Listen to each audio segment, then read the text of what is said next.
ನಮಸ್ಕಾರ ಸ್ನೇಹಿತರೆ. ಕೋಲ್ಕತ್ತಾದಲ್ಲಿ ಒಂದು ಹೆಣ್ಣು ಮಗಳು ಹೆಣ್ಣು ಮಗಳ ಮೇಲೆ ಅತ್ಯಾಚಾರ ಆಗಿ ಆ ಹೆಣ್ಣು ಮಗಳನ್ನು ಬರ್ಬರವಾಗಿ ಹತ್ಯೆ ಮಾಡಿರುವಂತಹ ಪ್ರಕರಣ ಧ್ವನಿ ಮಾಡ್ತಾ ಇದೆ. ಆ ವಿಚಾರದಲ್ಲಿ ನೆಲಮಂಗಲ ತಾಲೂಕಿನ ಸರ್ಕಾರಿ ಸಾರ್ವಜನಿಕ ಆಸ್ಪತ್ರೆಯಲ್ಲಿ ಇಡೀ ವೈದ್ಯರು ಸೇರಿ ಒಂದು ಕಪ್ಪು ಬಟ್ಟೆಯನ್ನು ಕಟ್ಟಿ ಪ್ರತಿಭಟನೆಯನ್ನು ಮಾಡ್ತಾ ಇದ್ದಾರೆ. ಆ ಹೆಣ್ಣು ಮಗಳ ಜೊತೆ ಆದಂತಹ ಘನಘೋರ ಅತ್ಯಾಚಾರದ ಬಗ್ಗೆ ಒಂದೆರಡು ಮಾತುಗಳನ್ನು ಇಲ್ಲಿರ್ತಕ್ಕಂತಹ CM ಆದಂತಹ ಸೋನಿಯಾ ಮೇಡಮ್ ಅವ್ರನ್ನ ಮಾತಾಡ್ತಾ ಆ ಒಂದು ವಿಚಾರದಲ್ಲಿ ಅವ್ರು ಏನು ಹೇಳ್ತಾರೆ ಅಂತ ಕೇಳೋಣ.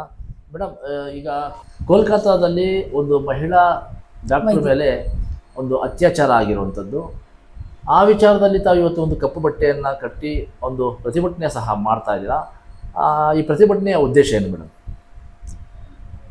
ವೈದ್ಯೆ ಹೆಣ್ಮಗಳು ಡ್ಯೂಟಿಯಲ್ಲಿದ್ದಂಥ ಸಮಯದಲ್ಲಿ ಈ ಥರ ಅತ್ಯಾಚಾರ ಅವ್ರ ಮೇಲಾಗಿದೆ.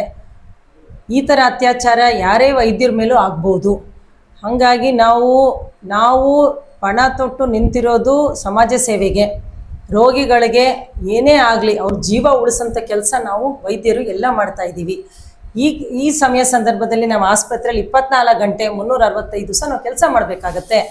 ಎಮರ್ಜೆನ್ಸಿ ಇರ್ಬೋದು, ಎಂಥ ರೋಗಿ ಆದರೂ ಏನಾದರೂ ಮಾಡಿ ಪ್ರಾಣ ಉಳಿಸೋಂಥ ಪರಿಸ್ಥಿತಿಯಲ್ಲಿ ನಮಗೆ ಸೆಕ್ಯೂರಿಟಿ ಇಲ್ಲ ಅಂದಾಗ, ವೈದ್ಯರೇ ಹೆದರ್ಕೊಂಡು ಕೆಲಸ ಮಾಡೋಂಥ ಪರಿಸ್ಥಿತಿ ಬಂದಾಗ ನಾವು ಅವಾಗ ಆಲೋಚನೆ ಮಾಡಬೇಕಾಗತ್ತೆ, ನಾವೇನು ಮಾಡ್ತಾ ಇದ್ದೀವಿ, ನಾವು ಇಷ್ಟು ಸೇವೆ ಕೊಟ್ಟಾಗ ನಮಗೊಂದು ರಕ್ಷಣೆ ಇಲ್ಲವಲ್ಲ ಅಂತ ಹೇಳಿ ನಾವೆಲ್ಲ ಇಂದು IMA ಅವರ ಜೊತೆಗೆ ಕರ್ನಾಟಕ ನಮ್ಮ KGMA ಅಸೋಸಿಯೇಷನ್ ಕಡೆಯಿಂದ ನಾವೆಲ್ಲ ಕಪ್ಪು ಬಟ್ಟೆ ಕಟ್ಕೊಂಡು ಇವತ್ತು ಪ್ರತಿಭಟನೆ ಮಾಡ್ತಾ ಇದ್ದೀವಿ.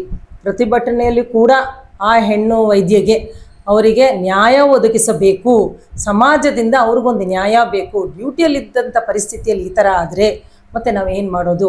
ಅವ್ರಿಗೊಂದು ನ್ಯಾಯ ಕೊಟ್ಟರೆ ನಮಗೆಲ್ಲ ಧೈರ್ಯದಿಂದ ನಿಂತು ನಾವೇನು ಸತತವಾಗಿ ನಾವೇನು ಸೇವೆ ಕೊಡ್ತಾ ಇದ್ದೀವೋ, ಕೊರೋನಾ ಟೈಮಿಂದ ಹಿಡಿದು ಹೀಗೆ 24 ಗಂಟೆ ನಾವು ಸೇವೆ ಕೊಡಬೇಕಾದ್ರೆ ನಮಗೂ ಧೈರ್ಯ ಬರ್ತದೆ. ಏನೇ ಆಗಲಿ ಕಣಪ್ಪ, ನಮ್ಮ ಸಮಾಜ ಇದೆ, ನಮ್ಮ ಸರ್ಕಾರ ಇದೆ, ಎಲ್ಲ ಇದೆ, ನಮಗೂ ಒಂದು ಪ್ರೊಟೆಕ್ಷನ್ ಕೊಡ್ತಾರೆ. ನಾವು ಏನಾದರೂ ಆಗಲಿ ನಾವು ಆ ರೋಗಿಯ ಪ್ರಾಣವನ್ನು ಉಳಿಸಲೇಬೇಕು ಅನ್ನೋ ಪಟ ನಾವು ಏನು ಮಾಡ್ತಾ ಇದ್ದೀವೋ ಅದನ್ನೇ ನಾವು ಮುಂದುವರ್ಸೋಕ್ಕೆ ನಮಗೂ ಸ್ವಲ್ಪ ಧೈರ್ಯ ಬೇಕು. ಅವ್ರಿಗೂ ಅವ್ರ ಫ್ಯಾಮಿಲಿಗೂ ನ್ಯಾಯ ದೊರಕಿಸ್ಬೇಕು, ನಮಗೂ ಸ್ವಲ್ಪ ಧೈರ್ಯ ತುಂಬಿ ನಾವು ಕೆಲಸ ಮಾಡ್ಕೊಳಕ್ಕೆ ಸ್ವಲ್ಪ ಅವಕಾಶ ಮಾಡಿಕೊಡಿ ಅಂತ ಸಮಾಜದಲ್ಲಿ ಸರ್ಕಾರದ ಒಂದು ಕಳಕಳ ಮನವಿಯಿಂದ ಪ್ರೊಟೆಸ್ಟ್ ಮಾಡ್ತಾ ಇದ್ದೀವಿ. ಇಂದಿಗೂ ನಾವು ಪ್ರೊಟೆಸ್ಟ್ ಮಾಡ್ತಾ ಇದ್ರು ಕೂಡ, ಪ್ರತಿಭಟನೆ ಮಾಡ್ತಾ ಇದ್ರು ಕೂಡ ಎಮರ್ಜೆನ್ಸಿ ಯಾವುದು ಬಿಟ್ಟಿಲ್ಲ. ಎಲ್ಲ ಕೇಸು ಏನೇನೋ ಸೀರಿಯಸ್ ಆಗಿ ಬಂದಿರೋ ಕೇಸ್ ಎಲ್ಲದನ್ನು ನೋಡ್ತಾ ಇದ್ದೀವಿ. ಸಾಧಾರಣವಾಗಿ ಸಣ್ಣ ಪುಟ್ಟ OPD ಅಂತೂ ನಾವು ಮಾಡ್ತಾ ಇಲ್ಲ. ಸೊ ನಾವೆಲ್ಲ ಕೈ ಜೋಡಿಸ್ಕೊಂಡು ನಾವೆಲ್ಲ ತಮ್ಮೆಲ್ಲರಿಂದ ಒಂದು ಕಳಕಳಿಯ ಮನವಿ, ನಮಗೂ ಪ್ರೊಟೆಕ್ಷನ್ ಕೊಡಿ, ನ್ಯಾಯ ಒದಗಿಸ್ಕೊಡಿ, ಅವ್ರ ಸಂಸಾರಕ್ಕೆ ನಮಗೂ ಧೈರ್ಯ ಕೊಡ್ರಿ, ಒಂದು ಸೆಕ್ಯೂರಿಟಿ ಕೊಟ್ಟರೆ ಧೈರ್ಯವಾಗಿ ನಾವು ಎದುರಿಸ್ಕೊಂಡು ನಾವು ಏನು ಸೇವೆಗೆ ಬಂದು ಇಲ್ಲಿ ನಿಂತಿದ್ದೀವೋ, ನಾವು ಈ ಪ್ರೊಫೆಷನ್ ತೊಗೊಂಡಿರೋದಕ್ಕೆ, ಜೀವ ಉಳಿಸೋಕ್ಕೆ, ಅದನ್ನು ನಮಗೆ ಮಾಡಲಿಕ್ಕೆ ಭಯ ಇಲ್ಲದೆ ಧೈರ್ಯವಾಗಿ ನಿಂತು ಮಾಡೋಕ್ಕೆ ಒಂದು ಅವಕಾಶ ಮಾಡಿಕೊಡಿ ಅಂತ ಕೇಳ್ಕೊಳ್ತಾ ಇದ್ದೀವಿ. ಮೇಡಮ್, ಈಗ ನಮಗೆ ತಿಳಿದಿರೋ ಪ್ರಕಾರ ಏನು ಅಲ್ಲಿ ಅತ್ಯಾಚಾರ ಮಾಡಿದ್ದಾನೆ ಆ ವ್ಯಕ್ತಿ ಒಂದು ರೀತಿಯಾದ ಸೈಕೋ ಅಂತಾರೆ. ಯಾಕಂದರೆ ಆತನಿಗೆ ಈಗಾಗಲೇ 3 ಮದುವೆ ಆಗಿತ್ತು, 2 ಹೆಂಡತಿಯರು. ಅವನ ಒಂದು ದೈಹಿಕವಾಗಿ ಒಂದು ಹೆಣ್ಣನ್ನು ಬಳಸ್ಕೊಳ್ಳೋ ರೀತಿ ಸರಿ ಇಲ್ಲ ಅನ್ನೋ ಒಂದು ಕಾರಣಕ್ಕೋಸ್ಕರ 2 ಹೆಂಡತಿಯರು ಬಿಟ್ಟು ಹೋಗಿರ್ತಾರೆ. ಆ ಒಂದು ಹೆಂಡತಿ ಸತ್ತಿರ್ತಾಳೆ. ಸೊ ಹಾಗಾಗಿ ಆತನಿಗೆ ಹೆಂಡತಿರಿರೋದಿಲ್ಲ. ಆ ಒಂದು ನೋವಿನಲ್ಲೇ ಬಂದಂತಹ ಸೈಕೋ ಕುಡಿದ ಮತ್ತಿನಲ್ಲಿ ಆ ವೈದ್ಯೆ, ಏನು ಹೆಣ್ಣುಮಗಳು ವೈದ್ಯ ಇದ್ದರು, ಅವ್ರು ರೆಸ್ಟ್ ತಗೊಳ್ಳೋಂಥ ಸಮಯದಲ್ಲಿ ಅವ್ರ ಮೇಲೆ ಅತ್ಯಾಚಾರ ಮಾಡಿ ಅವ್ರನ್ನ ಭೀಕರವಾಗಿ ಹತ್ಯೆ ಮಾಡಿರುವಂಥದ್ದು. ಇದು ಅಲ್ಲಿನ ಸಿಬ್ಬಂದಿ ಆಗಲಿ ಅಥವಾ ಅಲ್ಲಿನ ಆಡಳಿತ ವರ್ಗಕ್ಕಾಗಲಿ ಏನು ಮಾಹಿತಿ ಇರಲಿಲ್ವ ಇವೆಲ್ಲ ವಿಚಾರಗಳು ಅಂತ? ಇದ್ರ ಬಗ್ಗೆ ನಾನು ಹೇಳಷ್ಟು ದೊಡ್ಡೋಳಲ್ಲ, ನನಗಷ್ಟು ಮಾಹಿತಿ, I am not A competent authority ಅಂತೀವಿ. ಅಲ್ಲಿ ಏನು ನಡೀತೋ ಅದ್ರ ಬಗ್ಗೆ ಹೇಳಲಿಕ್ಕೆ. ಆಗಿರೋ ಘಟನೆ ಎಷ್ಟು ಭೀಕರ ಅಂತ ತಾವೇ ಹೇಳ್ತಾ ಇದ್ದೀರಾ. ಇಂಥ ಭೀಕರ ಘಟನೆ ಆ ವ್ಯಕ್ತಿ ಅವ್ರದ್ದು ಏನೇ ಇರಲಿ, ವೈಯಕ್ತಿಕ ಅವ್ರದ್ದು ಏನಾದರೂ ಇದ್ದರೂ ಅದಕ್ಕಿಂತ ಆಸ್ಪತ್ರೆನೇ ಇದೆ ಟ್ರೀಟ್ಮೆಂಟು. ನಮ್ಮಲ್ಲೂ ನಾವೀಗ ಮಾನಸಿಕ ಹೆಲ್ತ್ಗೆ ಅಷ್ಟೊಂದು ನಾವು ಇಲ್ಲಿ ಪಣ ತೊಟ್ಟು ನಿಂತಿದ್ದೀವಿ. ಪ್ರತಿ ತಿಂಗಳು ನಮ್ಮಲ್ಲೂ ಪ್ರತಿ ಮೊದಲನೇ ಮಂಗಳವಾರ ಡಾಕ್ಟರ್ ಗಿರೀಶ್ ಅಂತ ಬರ್ತಾರೆ, ಮಾನಸಿಕ ರೋಗ ತಜ್ಞರು. ಅದು ಏನೇ ಸಮಸ್ಯೆಯಲ್ಲಿ ಮನೆಗಳಲ್ಲಿ ಅವರು ಸಾಲ್ವ್ ಮಾಡಿ ನಮ್ಮ ತುಂಬ ಚೆನ್ನಾಗಾಗಿರೋ ಪೇಷಂಟ್ಸ್ ಇದ್ದಾರೆ. ರೋಗಿ ಅಲ್ಲದೆ ಚೆನ್ನಾಗಾಗಂಥ ವ್ಯವಸ್ಥೆ ಈಗ ನಮ್ಮಲ್ಲಿ ವೈದ್ಯಕೀಯ ಇದರಲ್ಲಿ ನಡೀತಾ ಇದೆ. ಅದನ್ನು ಬಳಸ್ಕೋಬೋದಿತ್ತೇನೋ ಗೊತ್ತಿಲ್ಲ. ಆದರೆ ವೈದ್ಯರ ಮೇಲೆ ಮಾಡಿರೋ ಹಲ್ಲೆ ಮತ್ತು ಅವರು ಸಾಯಿಸಿರೋಂಥದ್ದು ಬಹಳ ಹೀನಾಯಕ, ಬಹಳ ಭೀಕರ.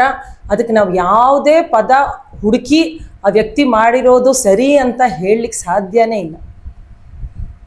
ಮೇಡಮ್, ಈಗ ತಮ್ಮಲ್ಲೂ ಸಹ ನೈಟ್ನಲ್ಲಿ ಕೆಲಸ ಮಾಡುವಂಥ ವೈದ್ಯರಿದ್ದಾರೆ, ಜೆಂಟ್ಸ್ ಇದ್ದಾರೆ, ಲೇಡೀಸ್ ಇದ್ದಾರೆ. ಪ್ರತಿಯೊಬ್ಬರು ಸಹ ಕರ್ತವ್ಯಕ್ಕೆ ಯಾವುದೇ ರೀತಿಯಾದ ಒಂದು ಅನ್ಯಾಯ ಮಾಡಬಾರ್ದು, ನಾವು ನ್ಯಾಯವನ್ನು ಒದಗಿಸಬೇಕು. ನಮ್ಮನ್ನೇ ನೆಚ್ಕೊಂಡ್ಬಂದಂತಹ ಸಾಕಷ್ಟು ರೋಗಿಗಳಾಗಿರಬಹುದು ಅಥವಾ ತುರ್ತು ಪರಿಸ್ಥಿತಿಯಲ್ಲಿ ಬರುವಂತಹ ತೊಂದರೆಗಳಾಗಿರ್ಬೋದು, ಇದನ್ನೆಲ್ಲವನ್ನು ನಿಭಾಯಿಸಬೇಕು ಅನ್ನೋ ನಿಟ್ಟಿನಲ್ಲಿ ರಾತ್ರಿ ವೇಳೆ ಕೆಲಸ ಮಾಡ್ತಾರೆ.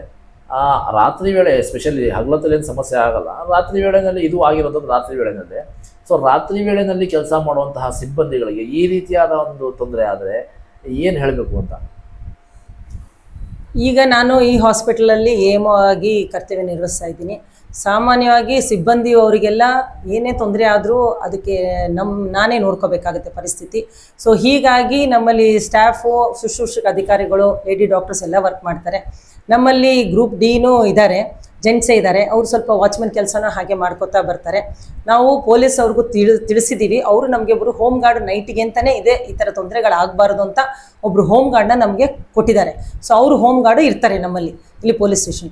ಈಗ ನಾವು ಪೊಲೀಸವ್ರ ಹತ್ರ ಮಾತಾಡಿದ್ದೀನಿ, ಇನ್ಸ್ಪೆಕ್ಟರ್ ಹತ್ರ, ಅವ್ರು DYSP ಹತ್ರ ಮಾತಾಡಿ ಮೇಡಮ್ ಮಾತಾಡಿದರೆ ಎಲ್ಲ ಸ್ಟೇಷನಿಂದ ಒಬ್ಬೊಬ್ಬರನ್ನ ಹಾಕಿ ಕೊಡ್ತಾರೆ. ಪೊಲೀಸ್ ಪೇದೆನ ಹಾಕಿ ಕೊಟ್ಟರೆ ಒಂದು ಇಲ್ಲೇ ಹಾಸ್ಪಿಟ್ಲಲ್ಲೇ ಅವ್ರು ಇರೋಂಥದ್ದು, ಅಥವಾ ಅವರು ಟೈಮ್ ತಕ್ಕಂಗೆ ನೈಟ್ ಇರೋ ಥರ ರೌಂಡ್ಸು ಮಾಡ್ಕೊಂಡು ಹೋಗ್ತಾರೆ.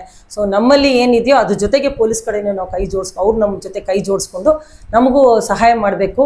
ಡ್ಯೂಟಿನ ನಾವು ಕರ್ತವ್ಯನ ಏನು ಹೇಗೆ ಮಾಡಬೇಕೋ ಅದು ಬದ್ಧವಾಗಿ ನಾವು ಮಾಡೋಕ್ಕೆ ನಮಗೆ ಸಹಾಯ ಮಾಡಬೇಕು ಅಂತ ಕೇಳ್ಕೊಳ್ತೀನಿ.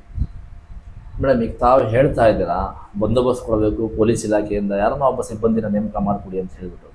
ಆದರೆ ಇಲ್ಲಿ ಮೇಲ್ನೋಟಕ್ಕೆ ತುಂಬ ಕ್ಲಿಯರಾಗಿ ಎದ್ದು ಕಾಣ್ತಾ ಇದೆ, ಅಲ್ಲಿ ಆಗಿರುವಂತಹ ಕೃತ್ಯ, ಅಲ್ಲಿ ನಡೆದಿರುವಂತಹ ಕೃತ್ಯ ಆಗಿರಬಹುದು ಅಥವಾ ಆ ವ್ಯಕ್ತಿ ಆಗಿರಬಹುದು ಚಿರಪರಿಚಿತ.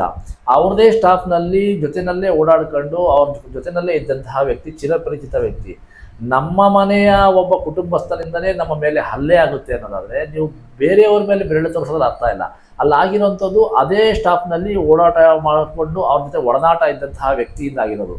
ಸೊ ಈ ಥರ ವ್ಯಕ್ತಿಗಳನ್ನ ಹೇಗೆ ನೀವು ಗುರ್ತಿಡಿತೀರಾ, ಹೇಗೆ ತಡೆ ಇದು ಮಾಡೋದು ಸಾಧ್ಯ ಅಂತ? ತಾವು ಹೇಳೋದು 100ಕ್ಕೆ 100 ಸಹಿ ವಾಸಿಮ್ ಅವರೇ. ಸೊ ನಾವು ಏನು ಮಾಡಬೇಕು, ಇಲ್ಲಿಂದ ಆಚೆಗೆ ನಾವು ಸಿಬ್ಬಂದಿ ವರ್ಗದವರೇ ನೈಟ್ ಡ್ಯೂಟಿ ಆಗಲಿ ಡೇ ಡ್ಯೂಟಿ ಆಗಲಿ ಎಲ್ಲ ಕೈ ಜೋಡಿಸ್ಕೊಂಡು ಒಬ್ಬರ ಮೇಲೆ ಒಬ್ಬರು ಕಣ್ಗಾವಲಾಗಿ ನಾವು ಇದ್ಕೊಂಡು, ಫೋನ್ ಇದೆ ನಮ್ಮ ಹತ್ರ, ಅಕ್ಕಪಕ್ಕ ಇದ್ದಾರೆ. ನಾವು ಏನೇ ಒಂದು ಎಮರ್ಜೆನ್ಸಿ ಬಂದರೂ, ನಾನು ಹೆರಿಗೆ ಡಾಕ್ಟ್ರು, ಹೆರಿಗೆ ಮಾಡಿ ಅಂಥ ಸಂದರ್ಭದಲ್ಲಿ ರಕ್ತಸ್ರಾವ ಆಗೋಕ್ಕೆ ಶುರುವಾದರೆ PP ಹಂಚಿರ್ತೇವೆ. ಫಸ್ಟ್ ಪ್ರೋಟೋಕಾಲ್ ಇರೋದು ಶೌಟ್ ಫಾರ್ ಹೆಲ್ಪ್ ಅಂತ ಜೋರಾಗಿ ಕಿರ್ಚಿ 4 ಜನನ ಕರ್ಕೊಳ್ಳಿ.